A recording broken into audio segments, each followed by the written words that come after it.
Ayan, medyo mahigpit po ang seguridad dito sa pagpasok ng resort. Ayan, kailangan kapkapin ang lahat ng mga bag.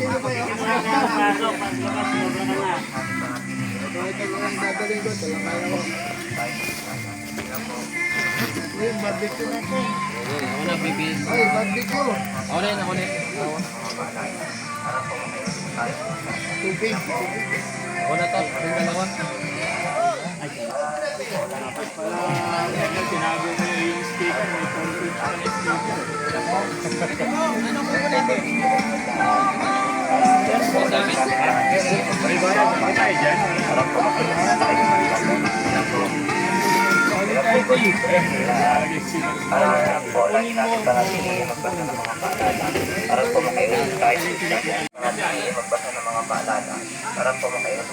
Meron po sila dito mga swimsuits. Kapag wala kang dalang swimsuit pagpunta mo rito, ito may mga swimsuit po na available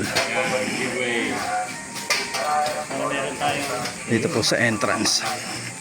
Oops, may mga kiddie characters. Si Minnie Mouse, si Mickey Mouse, si Kitty. Oh, andito rin po si si Wonder Woman. Oh.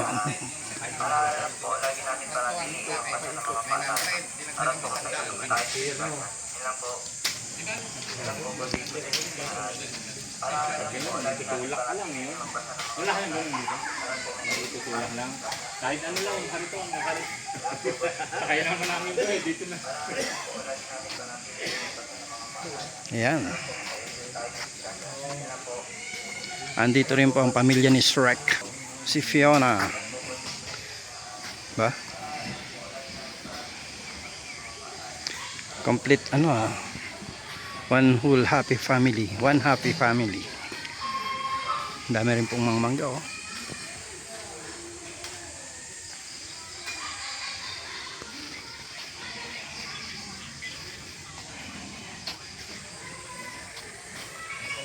Maraming malalaking puno. Maganda yung lugar.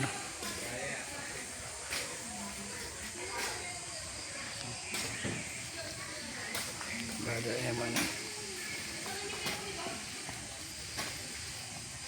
Po kasama namin ay naputulan ng paa dahil po sa diabetes. Paakyat, brother.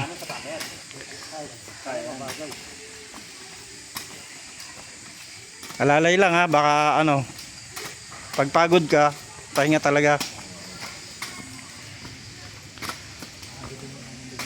Dapat may wheelchair Yung mga sabi ko, meron pala siya sa bahay. Maliit yun eh. Tulak mo ako brother, tulak mo patagod. Ano pa kaya? Okay.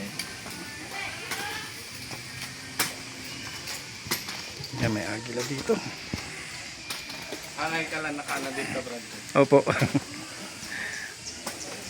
Ito yung JP Caribbean Resort na dinatayo din maraming na taga Manila po. Medyo siya medyo liblib. Opo.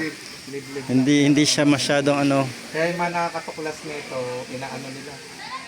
Sinishare nila o ginagawa. Kaya maraming nagpupunta rito, taga Manila pa, Quezon City. Tsaka maganda yung lugar, malinis pati oh. Opo. Ganda oh. Parang na rin, parang busay na rin ang dating. Ang dami pang mga characters oh. Mahilig sa gaganyan.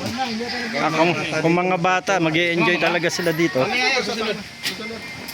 Dito pa si SpongeBob oh. Andun yung mga superheroes. Maaaliw dito yung apo ko. Cottage Caribbean. Andun po yung mga characters oh.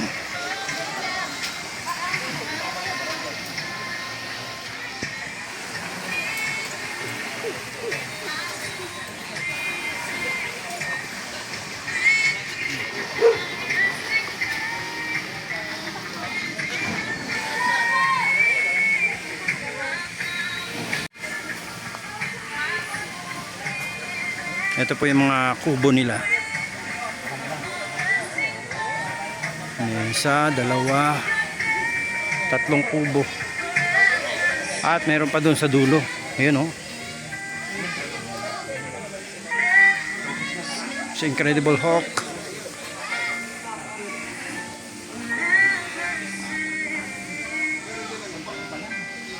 Ganda, ganda ng lugar. Andun pa si ano.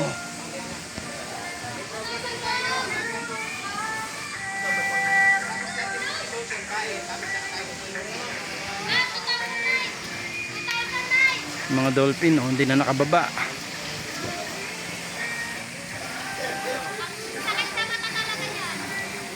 Ito po ang JP Resort dito po sa San Juan, Antipolo City.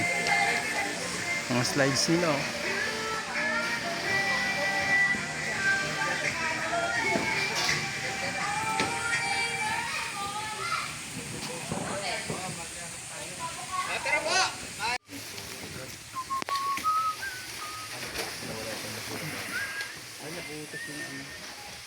What's up guys? Welcome to my vlog. Hindi, vlog ko to eh. Sabi ka na. Ay, vlog ba yan? Vlog ko to, hindi sa'yo. Ay, gano'n? Oh, bro. Wala, panikit na lang. Thank you, hindi, okay lang yun. Oh, mga bro, kain tayo. Joke lang yun, joke. Guys, welcome to my vlog. Dapat ganon. Nakasanayan ng mga ano, no? Welcome to my vlog. Ayun o. Yan po, mga ano.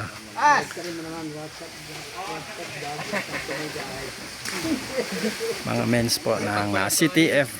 Ba nakalawi nga, Brad? May itlog! Ay magkakain po tayo ng breakfast natin.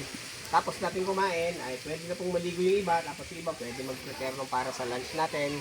Tapos mamaya hapon po, after lunch, yung programa po natin, yung meeting natin, yung una yung magtatalaga tayo ng mga bagong leader uli ng regions. Yun po ang pag-uusapan natin, magkakaroon tayo ng election. Pagkatapos po nun ay pagmimitingan din po natin yung gagawin po nating Gideon's Fellowship. Pag-usapan natin kung every week ba o once a week o I mean twice a week. Depende po sa mapagkakasunduan natin. Dakilang Diyos, Amen. maraming salamat po sa umagang ito at muli mo po kami pinagtipon ng aking mga kapatid. Hallelujah, Lord, pangunahan mo po ang bawat isa sa amin. Yes. Panginoon, ikaw po ang siyang maitaas sa gawain ito, Lord. Hallelujah. Pinupuri ka namin, pinasasalamatan ng Diyos sa oras na ito at tunay nga, Panginoon, gabayan mo po ang aming deacon, O Lord, sa paglilid ng gawain ito.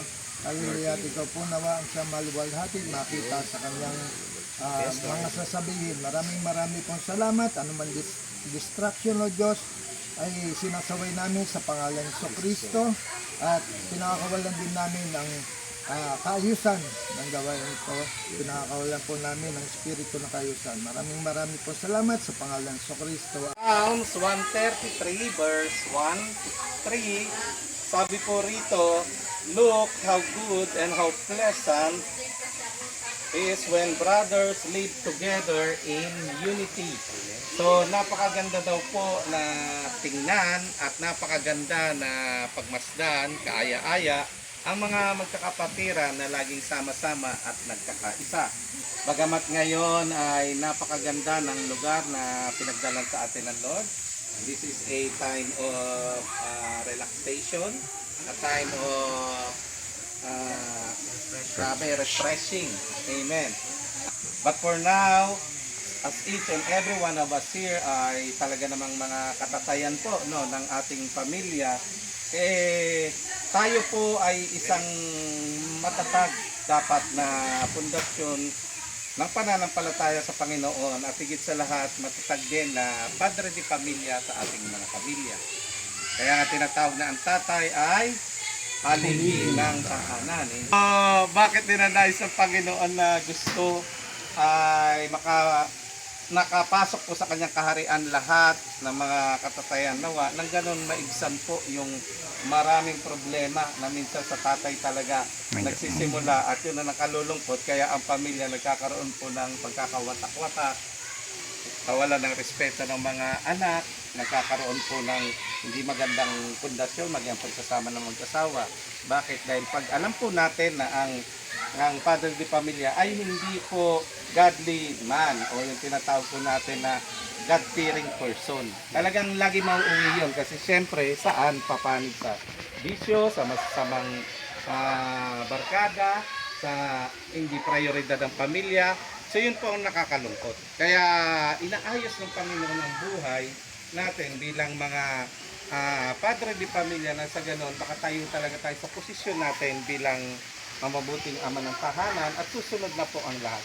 Especially yung ating asawa na nagpapasakop sa atin at yung ating mga anak na nagkakaroon po ng respeto. Mararamdaman nyo po yan o mapapansin nyo yan pagka talaga sa Panginoon tayo, lahat po maitatama, lahat na iaayos. Kung dati meron tayong mga sirang relasyon po sa ating mga anak, hindi pagkakaintindihan, nabibuild po yun, maayos yun. Kasi nakikita na nila ngayon yung changes. It is like the dew of Hermon falling on Zion's mountain, for there the Lord commanded His blessing.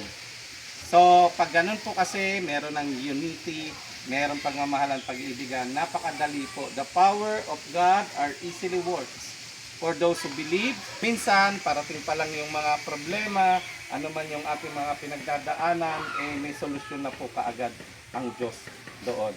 Amen? Salamat dahil may mga ganito po tayong pagtitipon. Salamat sa bawat oras at araw. Alam niyo po na alam ko rin marahil ang iba sa inyo ay talagang naglaan ng oras sa araw na ito. Marami dapat na pwedeng pagkaabalahan at ayusin, pero salamat dahil hindi po tayo nakakalimot ng ating mga pakikipag-isa sa ating mga gawain po na kagaya nito. Talagang ang lalaki po talaga ang tinatalaga ng Panginoon at ang babae ay dapat magpasakop sa kanyang asawa. Subalit, mahalaga rin na sila ay nagkakaisa. Kung ano po ang covering ng mga lalaki, naka-umbrella po kasi yun. Kaya bakit mahalaga tayo na pumuposisyon yung relasyon natin maganda sa mga. Kasi lahat po ng nasa ilalim natin, asawa natin babae, mga anak natin ay covered po yan ng blessing ng Panginoon. Covered yan ng protection ng Panginoon. At alam nyo ba kung paano magpala ang Panginoon? Hanggang ilang salin lahi po yun. So, huwag po tayong panghinaan ng loob. Huwag tayong madi-discourage. Kasi may plano po ang Diyos maging sa kanilang buhay. Sabi nga, believe in the Lord Jesus Christ and you will be saved, you and your household. Ang mahalaga sa atin bilang mga ama ng tahanan, pumuposisyon po tayo dun sa pagkakalagay sa atin ng Panginoon. This moment, nandito tayo ngayon para magsama-sama, magsalo-salo. Nandito po tayo ngayon para mag-enjoy.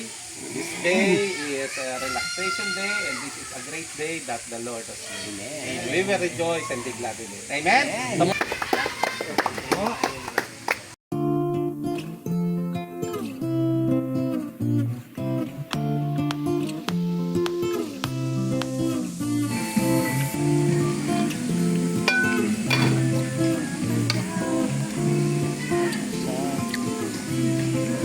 Ganda ng kanin. Kunti lang. Okay. Pero hindi naman siya nasisira pagkabe. Sa bagay, may may suka. Yan! Natin ang mga nanay, pagkain namin, palso. Self-message, okay.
Grabe, praise God!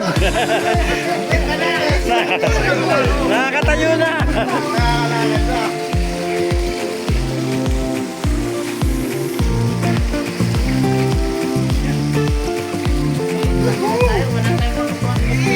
Bagong maliligo ka na, nasalab ka sa init.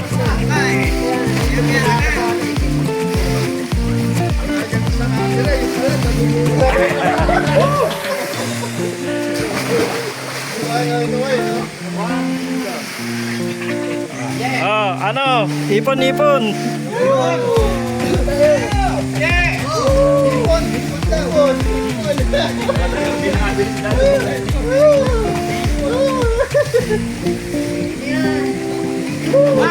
Usog pa po, usog pa po.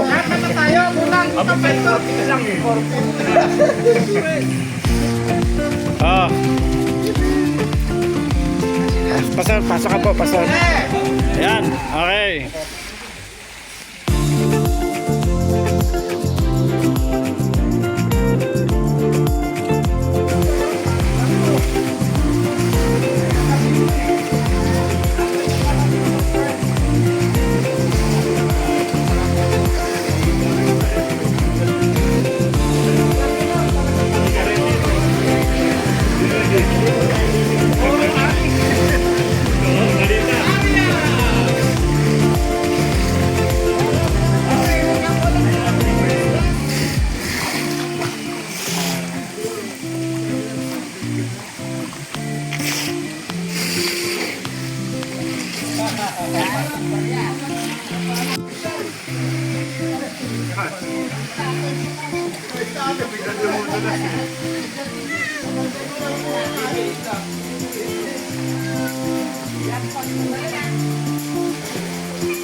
Hello friends, kumusta kayo dyan?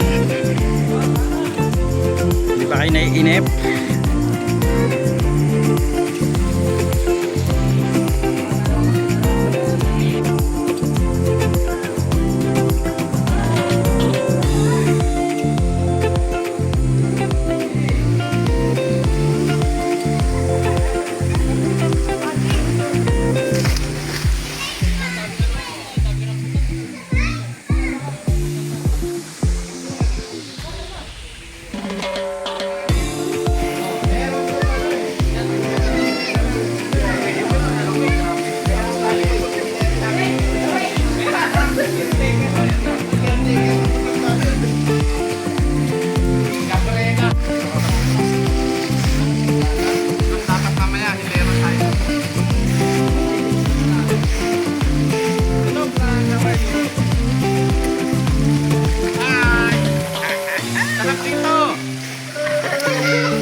Iba-ibang klase ng hayop naman doon sa baba.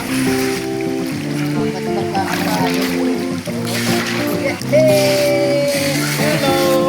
Sarap! Dito! Pasagay dito! Saklolo! Saklolo! Humingi ng saklolo, nakangiti eh. Nalulunod tayo ng tanong sa bawah.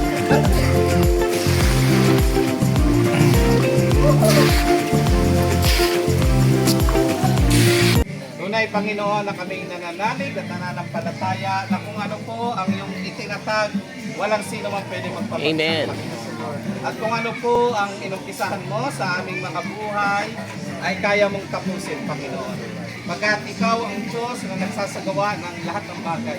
Tunay nga pong nasa amin ang pagplaplano, subalit nasa iyo ang pagsasakatuparan. Yes, Lord. At alam namin ang layunin mo, naisin mo ay pawang mabubuti at magaganda sa iyong mga anak, sa iyong ubasan, maging sa amin pong mga pamilya at lahat ng kapatiran sa iyong panambahan na ito, sa iyong ministeryo na ito, Panginoon. Sa oras na ito, Lord, lahat po sila, Panginoon, na napagkaisahan po ng natatayang Panginoon na maging leaders from the President, Vice President, Panginoon, Secretary, Treasurer, PRO, Panginoon. Lord, tinataas po namin sila sa iyo. Na lahat, Panginoon, continue to guide them. Give them strength, Panginoon. Give them wisdom, knowledge na tanging sa lamang nagmumula. At tunay nga ang Gideon's ministry na ito, O Lord, tinataas namin sa iyo na ikaw Yes, tunay Lord. na pundasyon na matibay at matatag, Panginoong Jesus. Salamat dahil alam namin, Panginoon, na ito ay lalo mong palalaguin, patatatagin at gagamitin po ang samahan na ito ng Gideon bilang isang matibay rin po na pundasyon ng iyong ubasan na ito upang makatulong, Panginoon, sa lalo pong mga kadadali at kalalago ng iyong gawain at ganoon din sa mga pangangailangan na pwede pong magampanan ng bawat isa. Salamat sa iyo, Panginoon. Tunay nga ikaw po ang Diyos na may gawa ng lahat ng bagay na ito. Sa iyo lamang kami nananangan mo katsatigan at tugtihan ng buhay namin na ito. Salamat dahil kami pinagtagumpay mo na. Inaangkin na po namin Yes, ang Lord. katagumpayan na samahan na ito at ang paglago ng Gideons na ito sa pamamagitan mo. Salamat, Panginoon. Binabalik namin sa iyo ang pinakamataas na mapurit parangal sa pangalan ng Panginoong Jesus. Amen. Sabi ng Amen. Ayan natin ang mga bagong Congrats! Congrats sa iyo. Congrats! Yes. Oy! Sa linggo ha. Congratulations. Ikaw ha. Kaya talaga. Talagang nasa isip ba na